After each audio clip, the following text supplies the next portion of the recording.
Yorme Isko Moreno Dumagoso.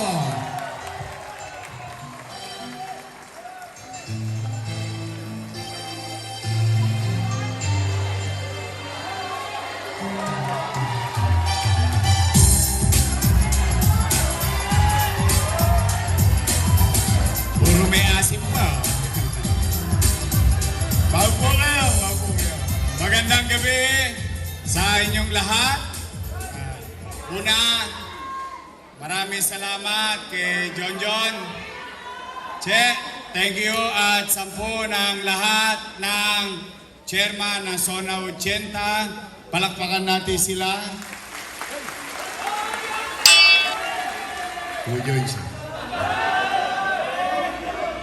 Ngayon lang ako naka-experience.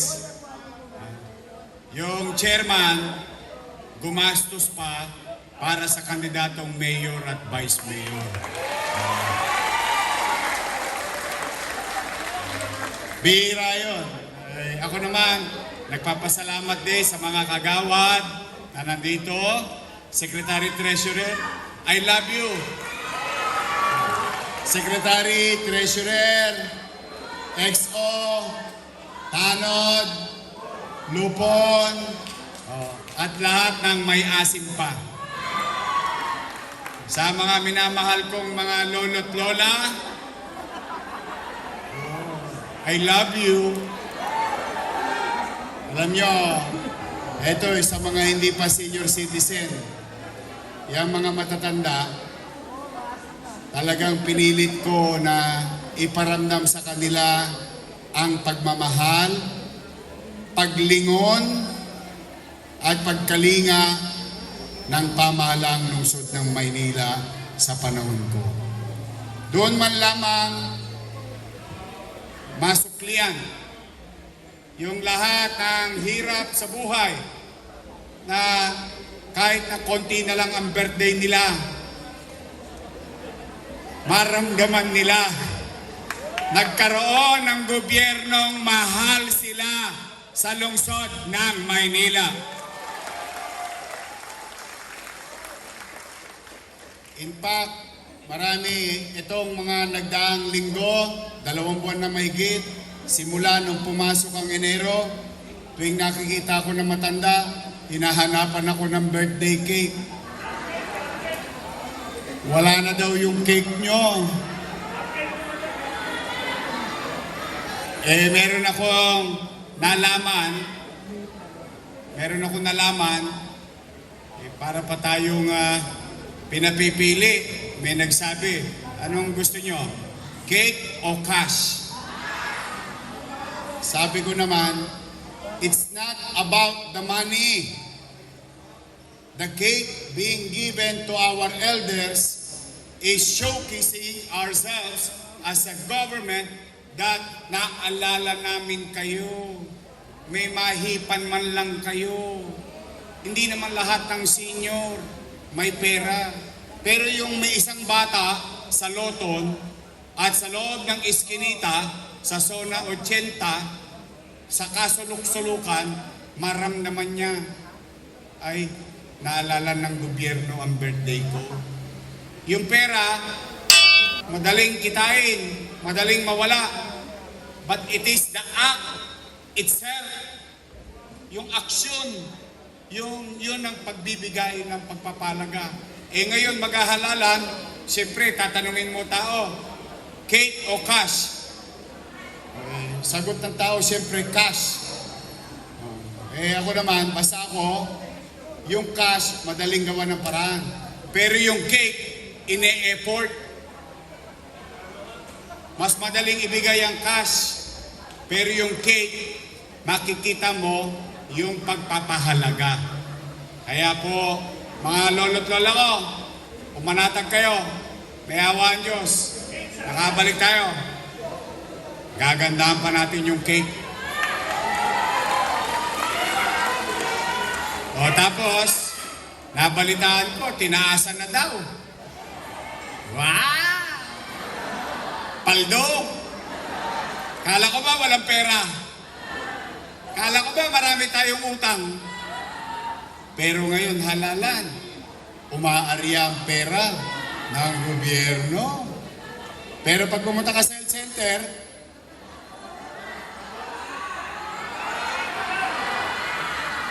tama ba? Nakikita niyo yung logic?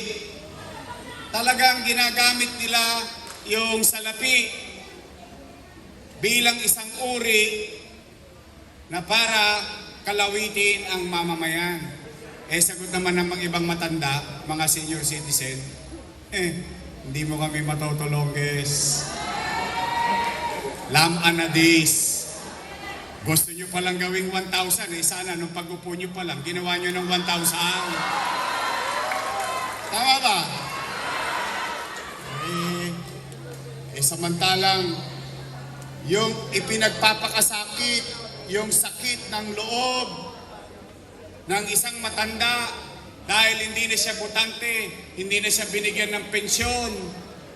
Yung may sakit, hindi na rin binigyan ng pensyon. Pero ngayon, naku Diyos ko, kaya kayo, ako naman, panatag naman ang loob ko.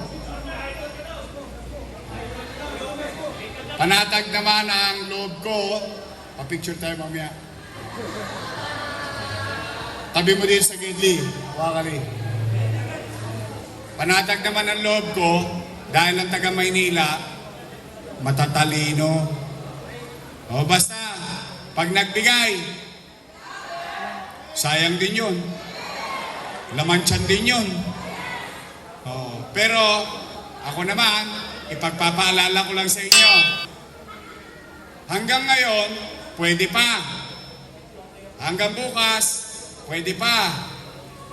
Hanggang 27, pwede pa. Pero pag 28, ang payo ko sa inyo, help us. Stay vigilant. Kapag may mga kandidato, nag-aabot na ng tsape, o pitsa, bigas, dilata, i-report ninyo sa Commission on Election nang masampulan sila.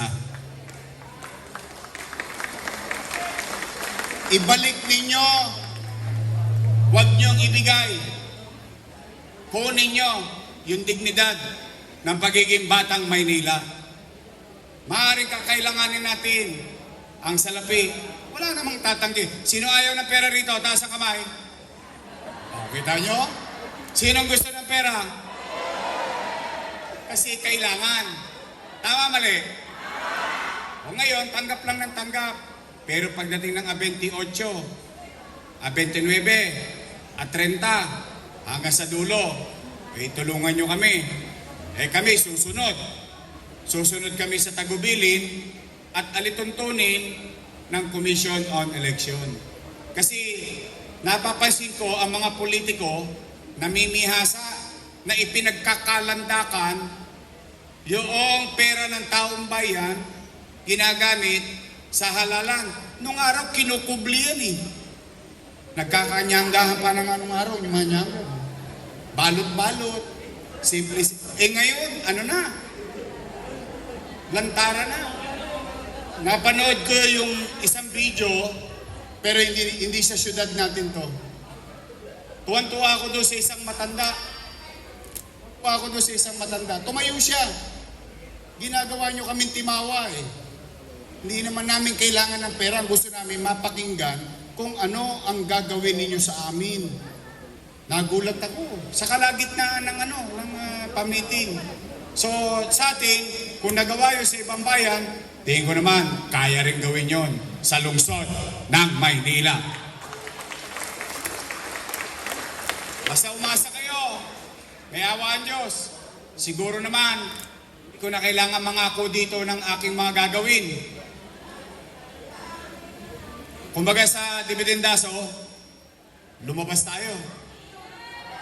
May prueba na. O basta ito ha. Una, yung mga nasimulan ko, pabahay. Nakita nyo dyan sa yung Pedro Hill Residence. Natayo. Nagagamit ng tao. Yon, yung pera, inutang ko. Yung pinampagawa, inutang ko. Kasalanan ko yung utang. Pero nung cutting ribbon, sila daw may gawa. Basta lahat ng pabahay, ospital, pagaganahin ko yung binili natin. Pera nyo yun, hindi ko naman pera yun eh. Alam nyo bang may MRI machine tayo? O kita ninyo? Yan ang pinaka maliwanag na reaksyon. Yung wala kayong ka-idea, meron tayong MRI machine, may CT scan machine, 4D, yung ultrasound, hindi 3D, 4D, yung ating sa mga babae, yung mammogram. Kasi pag umidad tasikwent ka na pataas, kailangan regular ka na nag-mammogram. Lahat yun, nasa ospital lang Maynila. Ando doon. Hindi po pwedeng ikumpli. Binili yun ng pera ninyo eh. So anong punto ko? Pagaganahin ko yun. Papatakbuhin natin na mapakinabangan ng tao. So, pabahay, eskwelahan, ospital, trabaho. Yung apat o what you call minimum basic needs. Katabi nun, mga nanay ko, mga tatay ko, ate, kuya, mga batang Maynila na nakikinig dito, pumanatag kayo. Sa awa ng Diyos, sa tulong ninyo nakabalik tayo. Lilinisin ko ulit ang lungsod ng Maynila.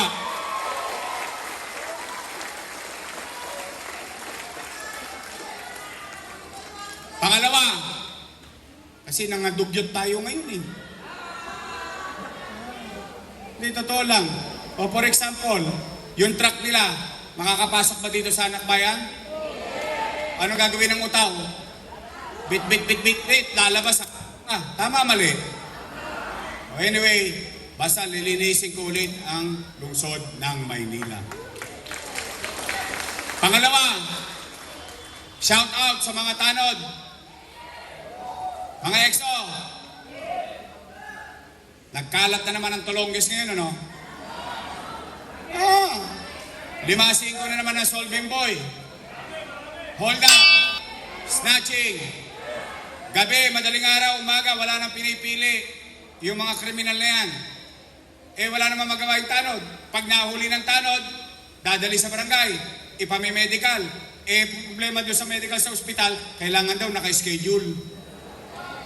So, ibig sabihin, kailangan naka-schedule din ang huli natin. Di sabihin natin sa mga magnanakaw, uy, schedule mo pag nanakaw mo, ha? Tama ba? Kaya kung bakit, minsan, nawawalan ng gana yung ating mga pulis, yung ating mga tanod, bakit? RFI. Release for further investigation. Hindi mo naman mahuyo sa barangay. May oras lang. Tama, mali? Baka mabalikan ka pa. Ngayon, mga tanod, XO, at yung majujuting kagawad, kasi di ba, may day duty. Pumanatag kayo. Ibabalik ko sa inyo ang gobyerno sa umaga, sa tanghali, sa hapon, sa gabi, hanggang madaling araw, may gobyerno ulit sa lungsod ng Maynila. Ibabalik natin ang kapanatagan ng pamumuhay sa lungsod.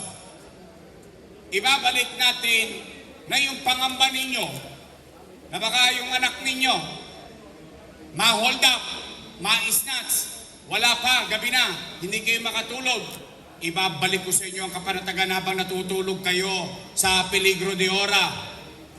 Alam ninyo at ipan ninyo, si Yorme nag-iikot pa na may gobyerno pa sa lungsod ng Maynila. So muli sa inyong lahat na narito, taos puso ang aking pasasalamat. Tosgas pa kayo. Kayo pa tumosgas dito, ha? Abono pa. Pero maganda ito. Bagong liwanag ng Maynila. Oh, talaga naman, bagay na bagay kasi dumilim ang Maynila eh. Buti pa yung poster nila, may ilaw. Yung kalsada, wala.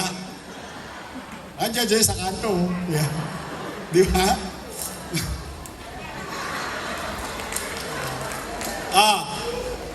Sino ba yung mga taga-Ilog? Malapit sa Arellano. Sira yung tulay ninyo. Binulong na sa akin ni Chairman. Sa inyo ba yun? Sa inyo yun?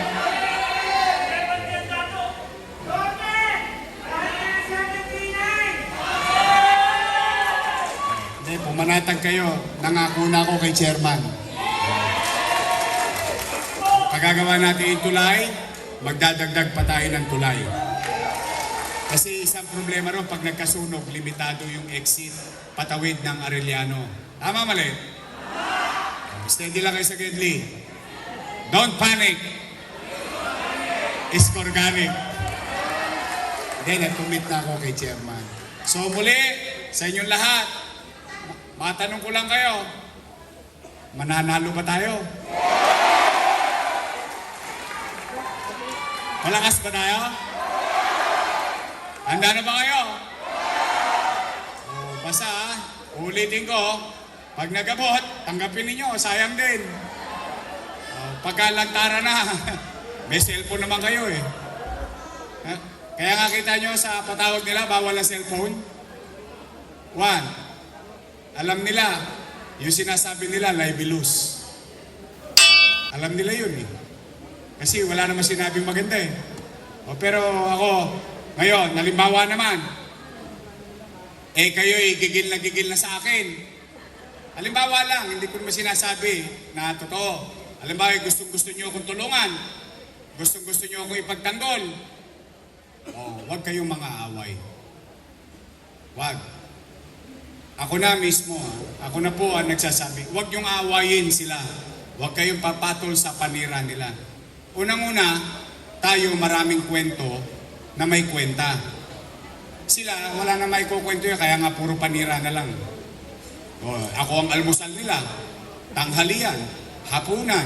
Yung isa naman, ako papulutan. Pero napansin nyo, hindi ko pinapatulan. Bakit? Kapag ang isang leader, ginampanan ang kanyang tungkulin sa taong bayan, dapat pumanatag ang kanyang kalooban at paniwalaan niya matatalino ang kanyang mamamayan. Kaya ako, huwag kayong mag-aaway ha. Huwag kayong makikipag-away. Huwag. Why? I don't want to lead a city who is divided. Ayoko unang-una, hindi nyo naman laban yun. Laban lang ng mga politiko yun. Tama, mali?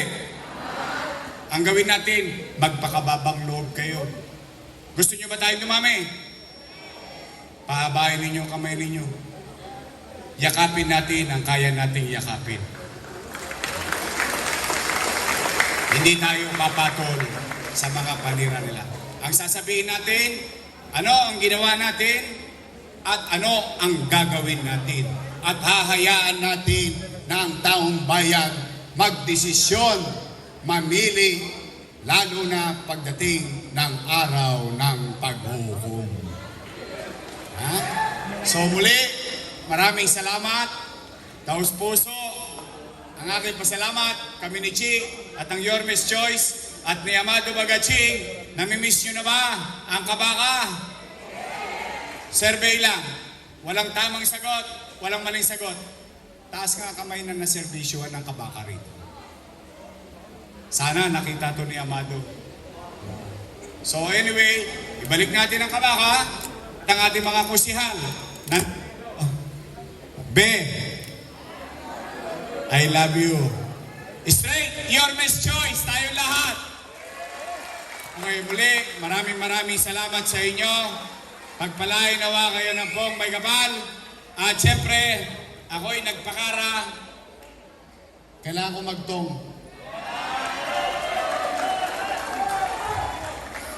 Mainit humiga. Sige, may raffle daw kayo. Pagpapasensyahan nyo na. wala naman ako sa pwesto. Pero para lahat, maraming manalo, iniisip ko, 2 tasikwent. Kaya lang, ang dami nyo eh. Di, baka ma-hold up pa yung mananalo eh. Tama, mali? Ang gawin na lang natin, para masaya lahat, maraming chances of winning, dahil ang inyong mga chairman, maraming hinandang regalo, parapol para sa inyo. Ang gawin natin, 50 tig 2,000. Pwede? Mas maraming chance ang may manalo. So mag-ingat kayo, pagpalain naman kayo ng Pong May Kapal. Manilo! God first, thank you! Ayan, maraming salamat po. Yorme Isko Moreno Dumagoso. At tinatawagan natin ang lahat ng Zone Chairman, ang Zone 80 Chairman para sa group picture.